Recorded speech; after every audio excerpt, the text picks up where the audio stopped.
Hey everybody, welcome back to the channel. Yesterday we talked about polynomials, what they were, how to classify them, how to find their degree, how to write them in standard form. Today we're going to talk about adding and subtracting polynomials.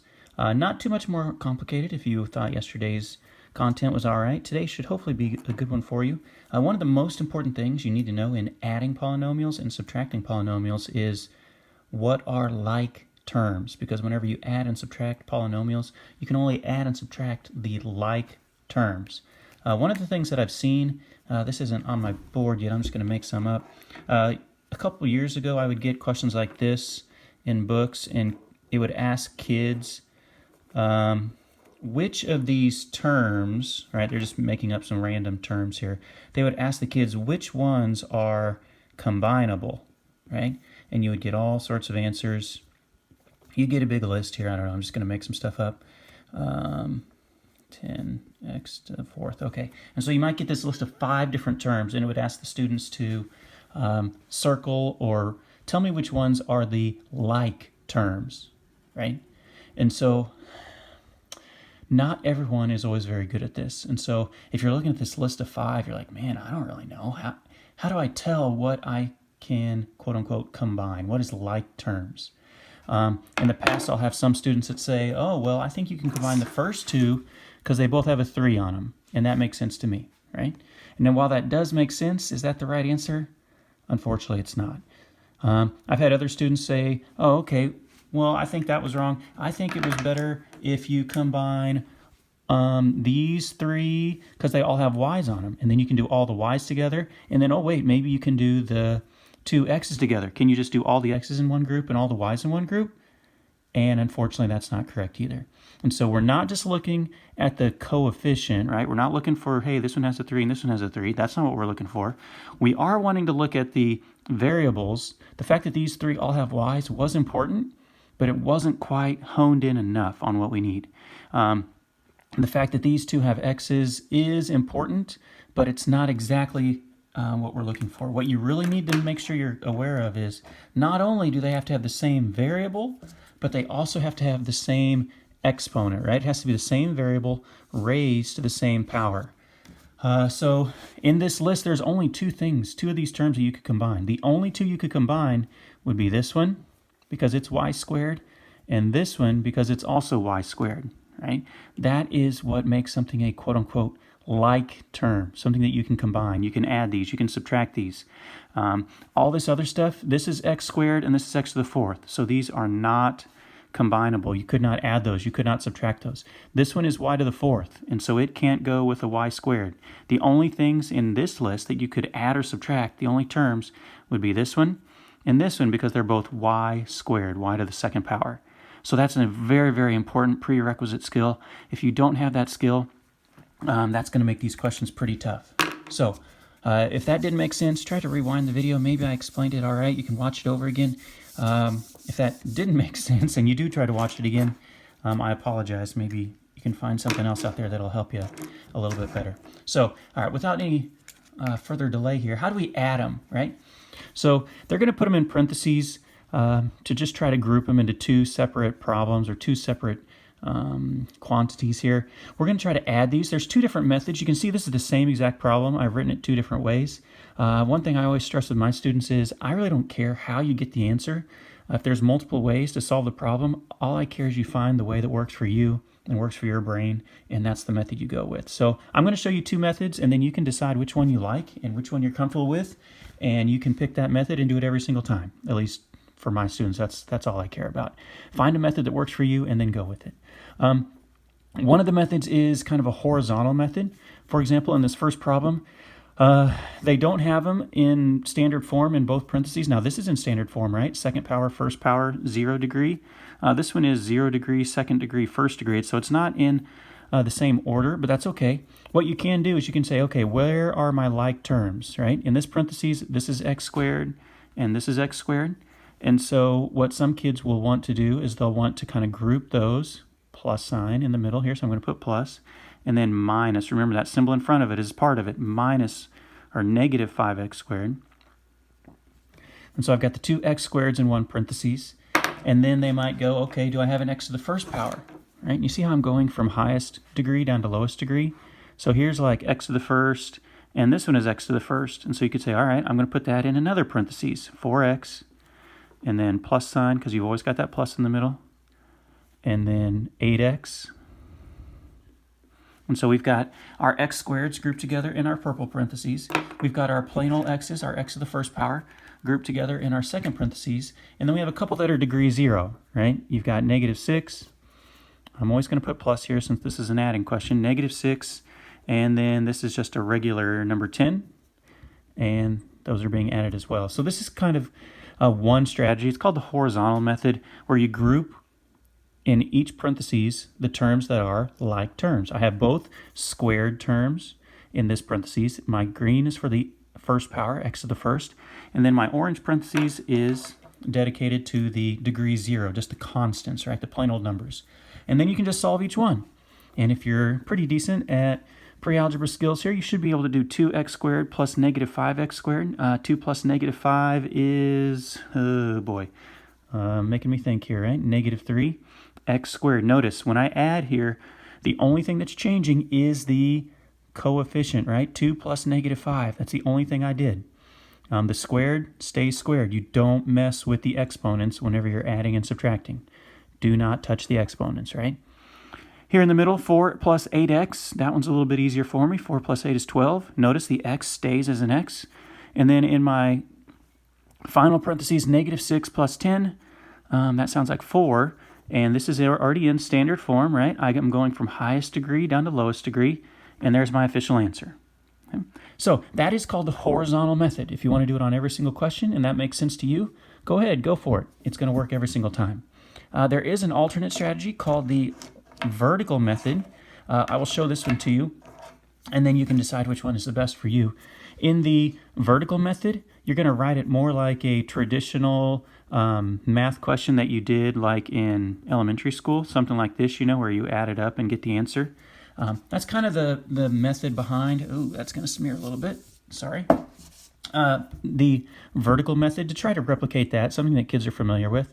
The only thing you really need to be careful with whenever you do this vertical method is make sure you have like terms lined up vertically, right? So for example, I'm going to write this in standard form here. I'm going to do the squared term first, because that's the highest degree I have, and then first power, and then the 0, I keep saying power should be degree, 0 degree. And then when I do my second one, see how this is in the wrong order? This is actually the highest degree, right? That's second power, that's the second degree, and it has a minus sign in front of it. So that's really going to represent -5 x squared. And then underneath this one, I need to have the x term. The x term is right here, plus 8x. And then my degree 0 term, just the number 10, it's a positive 10, so I'm going to put a plus sign. And this whole thing is being added, right? This is one giant adding question. And so this is the vertical format. It's very, very important that you have squared above squared, x to the first above x to the first, degree 0 over degree 0. If you don't have it like that, your question's going to be wrong. So you've got to make sure that's all lined up. And so now I can do 2 plus -5, and that is -3. X squared stays the same. I don't mess with the variables. 4 plus 8. I know 4 plus 8. That's not too difficult for me. 12 x's. And then -6 plus 10 is 4. And you can see that my answer down here is the same as my answer up here. I just got it in a different method. Okay? So it's going to be completely up to you if you want to go horizontal format, if you want to go vertical format, whatever works best for your brain is the way I want you to do it. Okay, let me switch the board because I can try to get a little bit more tricky on you. Let me show you a couple more examples. Here's example board number 2. Well, maybe. Let me get the first one off of there. On number 2, I decided to get a little more tricky, right? If you notice, this first parentheses has 3 different parts being added. In my second parentheses, I have 1, 2, 3, 4. And so that's going to throw a different little wrinkle into this one, right? If I'm trying to do the horizontal format on this example, what ends up happening is I say, okay, my highest degree in this first parentheses is the 4th power. And so I have 5y to the 4th. And then do I have a 4th power in this parentheses? Yep, it's right here. Plus, y to the fourth. I like putting a 1 on there. I know some kids are like, well, you don't really need to, but I like having it on there just so I don't forget that I need to add that in there when I do my adding problem. Then I am looking for y to the third. See how I'm starting at the highest exponent, fourth power, and I'm going to gradually work my way down. Here's y to the third, negative 6 y to the third, and then I have another y to the third right here. So I'm going to put plus 5 y to the third. This green marker doesn't write the best. I may need to get that one out of there. And then I'm looking for y squared. And I have kind of an issue, though, because do I see a y squared in this parentheses at all? I don't even have a y squared. And so I'm looking in this one, and I do have a y squared term. It's right here. But I really don't have anything to add it with. And so, I mean, you can put it in parentheses if you want. There's really nothing for you to add it with, or add with it. So I'm just going to kind of keep it hanging out. And that's why I made this one a little more tricky. So I'm going fourth power, third power, second power, or second degree, and I'm looking for first degree, and I do have this, which is to the first power. That's first degree, 2y. And over here, I have a regular y, first degree. So if they do try to get tricky on you, that may be something that they attempt to do, people who write your questions. They may try to give you an extra term where you only have it in one parentheses, but you don't have it in the other. Don't let it throw you off, though. If you're doing this horizontal format, you can still add these up. 5 plus 1 is 6 y to the fourth. That's still hanging out as my beginning of my answer. Here in the green one, negative 6 y to the third plus 5. Negative 6 plus 5 is negative 1. And you really don't need that plus sign. You could erase that plus sign and it would be okay. Here where we have the y squared, there is no y squared to combine it with, to add it with. So I can just copy that down.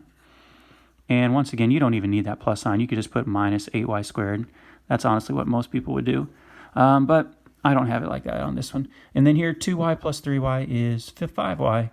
And this could be your final answer, right? Don't you dare try to add all these together. Every once in a while, I'll get a kid who tries to get this. They do the whole question right, and then they try to add all this up, and they end up making a giant mess out of something that they already had done correctly. So the horizontal method is, once again, able to get the final answer. Hopefully that wasn't too confusing. I do want to show you the vertical method, though, because this is where it can get a little more interesting whenever they start giving you degrees that aren't in both parentheses here. So, for example, I'm just looking the highest degree I have. Here's fourth power. Here's fourth power. So that's probably where I should start. So I'm going to do, in the first parentheses, 5y to the fourth. And then we have y to the third. I've got a y to the third, negative 6y to the third. Now, this parentheses does not have a y squared, right? And so what I need to do is just kind of fill that spot with a 0 and put 0 y squareds, right? That is very important when you're doing these vertically. If they don't give you one of the degrees, right? I don't have y squared in this parentheses at all. You got to fill that spot with a 0, right? Just like whenever you learn to add decimals back in the day in like 5th grade, 6th grade, and say you had to add these two decimals together, right? Your teacher would always say, put a 0 there to fill that spot, so then you can add 6 plus 0, right? It's the same idea, except this is obviously a little more complicated than that, but it's the same idea because you're going to see how this is going to be important when we get to the next parentheses. So I don't have any y squared, so I have to put 0 y squareds. I do have, however, a y to the first, so that's going to go at the end. So even though I only had 3 parts in this parentheses, I wrote it as 4 because I had to put a 0 there to fill that empty spot. And the reason that empty spot is so important is because when you get to the second parentheses, look, I do have all 4. I have all 4 degrees. And so when I write this one, I start at the highest. There's y to the fourth. I'm going to put a 1 on that to make it a little bit easier. And then I have y to the third right here, 5y to the third, plus is in front of that. I have y squared in this one. It's right here, negative 8y squared. All right? And so here's why you needed that 0. You have to have that spot reserved in case the other parentheses has a y squared in it, which this one does. And then we have y to the first. It's right here at the end, y to the third. And so you can see how this lines up perfectly now. If you didn't do that, if you didn't put that 0 there, you wouldn't have a spot for this y squared, and then you might have like this above this, and then they wouldn't line up, and it would be really confusing. And so don't forget to put this placeholder anytime you get a term that's in the middle that is missing from one of your parentheses. Because look how easy this question is now, right? Big plus sign out here. 5 plus 1 is 6 y to the fourth. Negative 6 plus 5. Negative 6 plus 5 is negative 1. And then you see here I'm not even saying the variable. I'm just saying the coefficients here. 0 plus negative 8. That's really all that I'm doing. I'm keeping the y squared as y squared. 2 plus 3 is 5. And then you just put the y on there. So you can see this answer at the bottom of my screen is the same as this answer. It's written a little bit differently. Like here I put the plus sign, but really you don't need this. You can put it there if you want, but it's not going to hurt anything if you take it away. But you can have it in there, you can not have it in there. Same thing here. Minus 8y and plus negative 8y squared is the same thing. And then plus 5y and plus 5y. So that's about as tricky as they'll get it with adding. You know what? I should probably stop this video now because I'm already at 15 minutes. Let me put one more quick one up here for adding.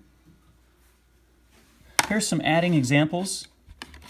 I'm going to go ahead, I'll just have this sitting on the screen. If you feel like pausing it, you want to try some of these on your own, you want to try some at home, go ahead and feel free to pause the screen right now, and then I will give you the answer here in just a second. Okay, so hopefully you've got the answer. If I do work this out, I'm going to go pretty quickly. I'm just going to put the answer up here. I'm not going to show the work because I'm hoping most people were able to get it without my help. You could put plus negative 16 or minus 16 at the end of this one. The correct answer for this one, oh geez, I went kind of crazy. We have fifth power here, 5 plus 3, that's 8. X to the fifth. Fourth power, this is negative 1, and this is negative 2. When you get really confident with these, because you've done it for a long time, some people don't even need to rewrite it like I was. They can just say, okay, negative 1 plus negative 2 is negative 3, right? Some of the kids in my advanced class, in my algebra class, are able to just do it like this, where they don't even have to rewrite it. Okay, I have y to the third in this parentheses. There's no y to the third in this one, so I'm just going to bring it down. It doesn't have anything to add with. It's just kind of hanging out by itself. Y squared, or x squared, sorry, I keep saying y. There's no x squared in this one, so no squareds. I have first power. Here's first power, and here's first power. Negative 10 plus 5 is negative 5x. So, whoa. So those are your two answers if you tried it on your own. One thing I do want to give to parents, if you're not a student in my class, if you're not a student in my class, you're not going to get access to these assignments that I'm posting on our class website. So if you're just at your house and you're like, man, I wish I had more of these to practice for my kids, but I don't have access to your website, where can I go? I don't get anything from this website. I'm just going to give them a quick plug because this website is something I've used for years in my classes. They have a lot of free videos, or not videos, free assignments, free worksheets that you can print off or just have your students, have your kids write down on a regular piece of paper. These two are two different websites. This is the Algebra 1. So this is the site for Algebra 1. They have tons of free resources on there, not just what I'm talking about today, adding polynomials. This is for pre-algebra. So if you just have if you're one of my students in just regular 8th grade math, not in the advanced class, this would probably be the site you would want to go to. You're going to see some stuff on there that we've learned already this year that should be easy for you. You're also going to see some stuff on there that maybe we haven't learned yet, so you can not worry so much about those. But this Kudo software website is amazing, and they have tons of free resources for parents, for teachers. I use these assignments all the time, sometimes as supplements, and I want to give them a quick shout out because they do an awesome job. So if you want to, go ahead and go to this website and print some stuff off or have your kids try it. The cool thing about it is they always include an answer key with their assignments. So you can print it off, and the first 2 pages may be the questions for the student, and then the last 2 pages will be the answers, so that way you can check their work, or if you want your own student to check their work as well. So this is pre-algebra.